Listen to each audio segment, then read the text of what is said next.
So we are continuing, as I said, our Gospel According to Bob Ross sermon series, where we are looking at some of those phrases that he would speak to us as we learned how to paint, on the joy of painting for all those years.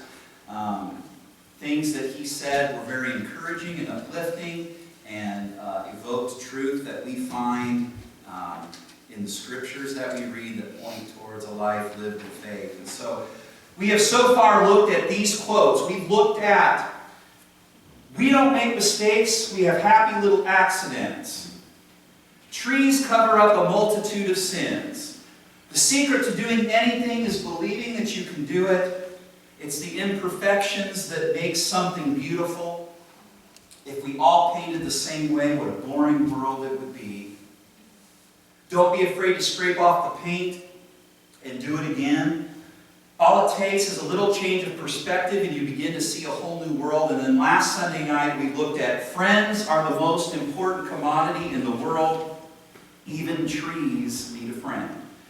And for that we looked at some biblical examples of friendship, scriptures that pointed towards the importance of friendship. We looked at Ecclesiastes 4, 9 through 12, and John 15, 9 through 17. For that, we determined that in this life of faith, we should find the friend that we need and be the friend that we need. And we all need Jesus. What a friend we have in Jesus. And so now we're ready for our ninth and our next to last Bob Ross phrase, and tonight it is this: just let go and fall like a little waterfall. And I actually brought in a new painting for you to look at tonight. This is by our instructor, Tanisha Railsback, from the Happy Tree Studio. I asked her specifically, do you have anything with waterfalls that I can bring in and display tonight? And so that's up there for you. But I also want to play a little link for you tonight as well.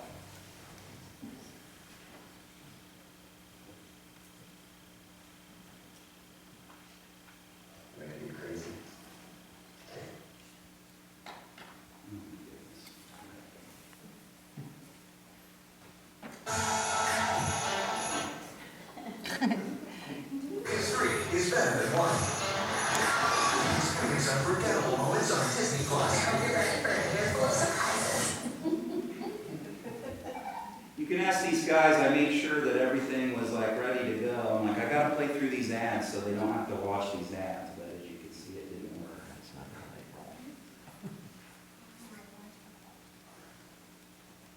Make you crazy. Okay, let's have some fun today. I'm gonna take a little bit of liquid white, and I'm gonna use that thin color that I saved. It's just a little blue. And take a little green, and liquid clear mixed together. Let me get a little more liquid white here. Didn't get quite enough on the brush. And then I go this color. Now let's go right up in here. You know me, I put a little more. So today I thought we'd do just something. Okay, here. All I gotta do is just work the brush a little bit. Just pull across. It makes all these beautiful little water things. You can do this with a fan brush. It'll give you a little more detail. Just depends on what you got hand you. That day. There. And the water's just running along here having a good time. So wonderful.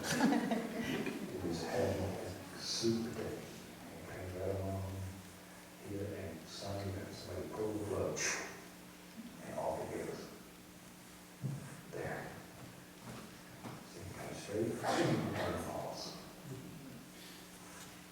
Just like falls. But it's mixing that color right in. All these beautiful tones and values will happen automatically. Maybe we'll have a big waterfall today. I like waterfalls. Waterfalls have a lot of fun to paint. And people who view your paintings will just absolutely love it. But there's a little liquid clear in there. Now, liquid clear makes that slide on there so much easier. Now, we'll start at the bottom and pull upward quite firmly. And this will blend it into the color that's already on the canvas there. There we go. And smooth it all out. And all we have is going, just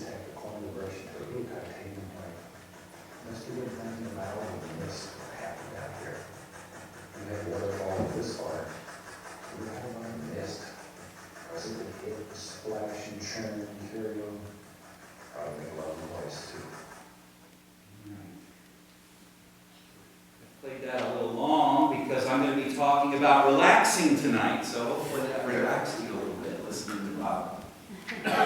His soothing voice, right?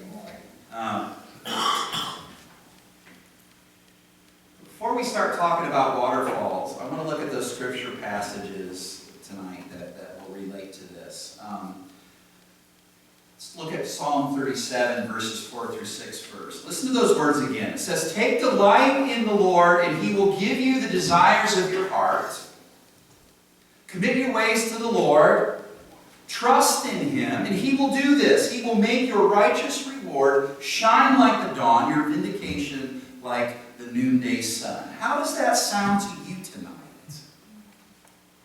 If you notice what is implied here, it's that if we're willing to just relax and let go of whatever it is that we're struggling to control and hand that over to God and trust Him, then He will bring about a blessing. A righteous reward, vindication, justice will be served. He will deliver us if we will commit to Him and we will trust Him. And the second one I want to look at, Proverbs 3, verse 5. Hear those words again. "Trust in the Lord with all your heart, and lean not on your own understanding." Man, is that great advice, but who here admits that they struggle to do that? Is that anybody tonight? Trusting the Lord with your whole heart. Maybe you're like me and you give Him like half your heart once in a while or something like that. I feel like I've been known to do that. It's my intention to give Him my whole heart. But that's hard, isn't it?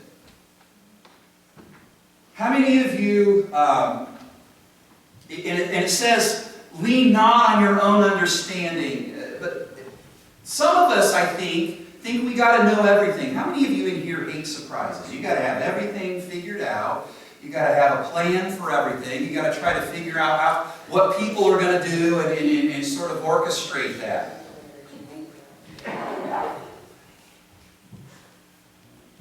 And it's hard. It's hard to trust that God knows what's really going on and He knows best how to handle things. Does that sound like you? And maybe we don't explicitly say it, but you know, with our tendency to worry and fret and fuss around about things, we're revealing ourselves a little bit, that we do struggle to trust God with our whole heart. And our last passage has always been one of my favorites, which is a good one for us worry words. Do I have any worry words in here tonight? Do I have any anxious people tonight? This one's for us. "Cast all your anxiety on Him because He cares for you." You know, when I hear that, I think, really? Is that really true? I mean, does He really want does He want everything that makes me anxious? That's a big pile there. Does He want all of that? Is He willing to take everything that makes me anxious? Does He want everything that causes me anxiety? Does He want everything that keeps me up at night, spinning all these scenarios around and around in my mind? Does He really want everything that's got me fearing the future? Does He really want all that? Because if He does, then I guess that's true. He really does care for me that much. That would mean God hasn't forgotten about me and everything that I'm living through right now. Could it be true that none of my anxieties that He's asking me to hand over would surprise Him or confound Him? Because in Jesus, my God took on human flesh and He lived down here like I am. So that must mean He gets it. He gets all of it. He gets me. Oh, if that were true. Is that true? Wouldn't that be something? As we return again to the phrase from Bob Ross, just let go and fall like a little waterfall. Let's think about waterfalls for just a minute. You know, the things about waterfalls is they don't push themselves along. They don't push themselves, along the ground and push themselves over recesses and dips in the earth. They fall. They just simply fall. They let go. And they let the systems and devices that God has put into place lead them along to where they need to go. They don't push against everything and try to control everything.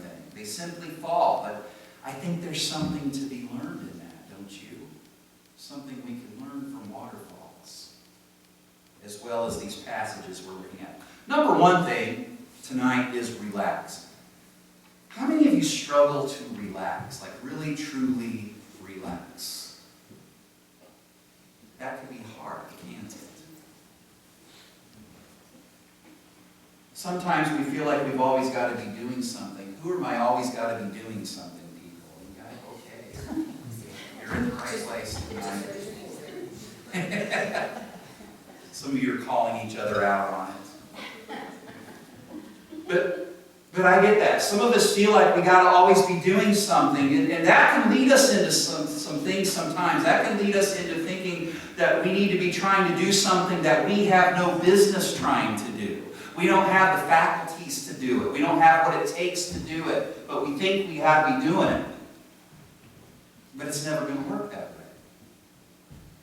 You ever tried to force something to happen? Who are my force things to happen, people? That doesn't work out too well oftentimes, does it?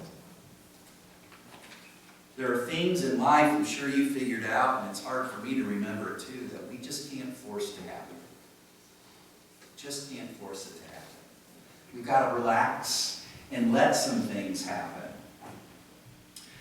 And how much is worrying and fretting about it and trying going to help the situations? Being impatient doesn't help it either, I'm sure you found as well. So many times in life we've got to learn to relax. Because before we can let go and let God, which I'm going to talk about in just a minute, we've got to learn to relax. The Proverbs says to lean not on our own understanding. Think about that word for a minute, lean. That's not an action word. That's not like a go out and do something or force something to happen kind of a word. Lean indicates that we lay back and we relax. Like when you lean back against a chair or a pillow. Lean as in relax and trust that we don't understand. We don't know what's best, but God does. God does. When's the last time you really, truly relaxed? When's the last time you turned on a little Bob Ross and relaxed?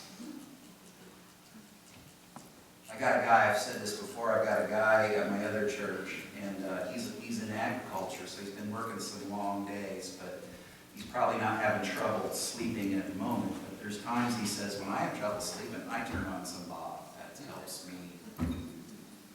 relax. We got to learn to relax. And secondly, we got to learn to let go, to just let go. And for some of us, letting go, that's the hardest thing in the world to do. Anybody in here have trouble letting go of things? Me too. I like to hold on to things, even things that do me absolutely no good to hold on to. Is that anybody tonight? You don't even hold on to the good stuff. You hold on to harmful stuff. I like to hold on to situations that I'll never be able to change by my own power, even though I continue to try. Does that sound like anybody tonight? I like to do this too. I like to pray to God and say I'm giving something to Him, and I'll do like the hand movements.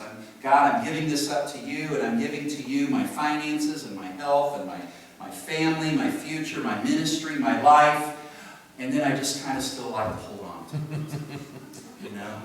It's like, I'm just going to try to still hold on to that. And I struggle to let go. Maybe you do too. Why? Because when you let go, you have no control anymore. Not that you did to begin with, but you tell yourself that. I've still got some control if I don't fully let go of this. I know I need to let go and give them totally to God. Does that mean something to you tonight? Some other things I struggle to let go of. I like to hold on to past hurts and past negative experiences. Do you guys like to hold on to that stuff? Because you don't want to get hurt again.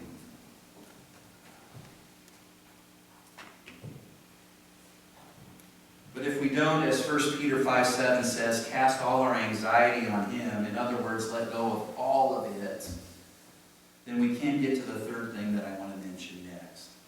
If we don't totally let go, then we sit around and we fret and we fear and we worry. You remember what Jesus said about worrying. He had nothing good to say about it. He said it best when he said, can any of you, by worrying, add a single hour of your life? That's the New International Version. I actually like the English Standard Version says it like this. And which of you, by being anxious, can add a single hour to his span of life? But any way that you say it, we're not doing ourselves any good by refusing to let go. Whatever it is that we need to give up, and allow God to take it from us and step into it and deal with it, whatever He must do, the way He alone can. To let go of whatever it is that we're holding on to. What is it tonight that you need to let go of? Think about that. And after we relax, and after we let go, then we get to where we're at number 3 now, and that is let God. Let God. We've got to tell ourselves that if we relax and let go, that things are not going to fall apart. He's got this, whatever this is for you, and whatever this is for me. He knew what was going to happen. He knows the way through this. He's got what it takes to do whatever it takes. He can change this. He can rearrange this. He can redeem this. Whatever it is. Relax and let go. And then let God be God. And let God handle whatever it is that we need Him to deal with. Let God handle whatever it is that we're struggling with. And that in life is how we're going to get there. Just like the waterfall does. It just falls. It just falls. It lets go. It relaxes, it lets go, and it just falls. And it trusts that it's going to get to wherever it needs to go. We ought to implement some of that into our lives, I think. Can we trust God that much? Can we trust God that much? Can we stop bearing unnecessary burdens and relax and let go and let God tend to those needs without us getting in the way? I don't know what has you feeling anxious tonight. I don't know what keeps you up at night worrying. I don't know what's preventing you from getting where you need to go in life. I just know I'm that way too. I've got my stuff too. And I know what I need to do even if I'm not so good at doing it. So before I pray tonight, which is typically what I would do here, I want to do something a little different. I gave you all hopefully a little piece of paper. Didn't give you anything to write with, though, and I apologize, but maybe somebody in your pew has something you can use. But I want you to think about the things that you need to relax and let go and let God handle. And then before I go into prayer, I'm going to ask you to come up here and drop them in this bowl of water. What I have up here is a bowl of water, and what you have in your hand is a piece of water-soluble paper, which means as soon as it gets dropped in that basin, and I'm going to stir it around with a ladle, it's going to disappear. It's going to dissolve. And you won't be able to hold it anymore. And that's kind of the point tonight. We're going to give things over to God and let Him handle them now. So let me begin by asking you again, what do you need to relax from? What do you need to relax from? When's the last time you just seriously leaned back and relaxed? Think about that for a moment.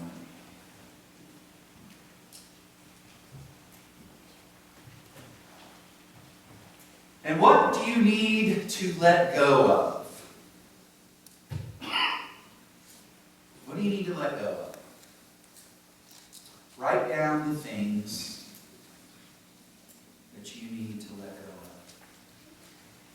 had somebody in each service earlier today say, I need more paper than this. I need that.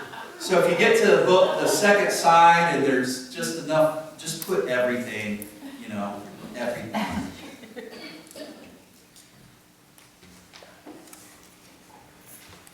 So write those down if you want.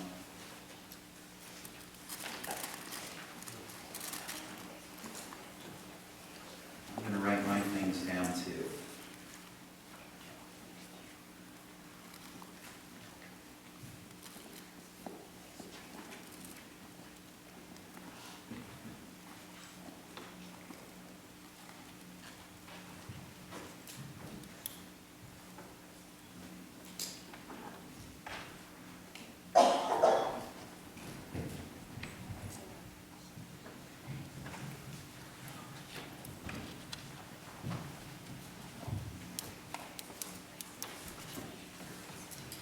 After you've got that written down, just fold it over.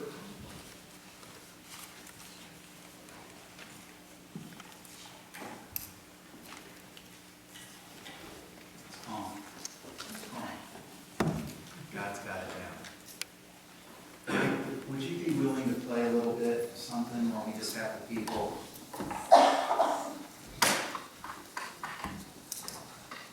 So why don't we just come down the center aisle like we do on a communion night and go back, and then we'll have the side come up. So come up and bring your things we're going to give to God.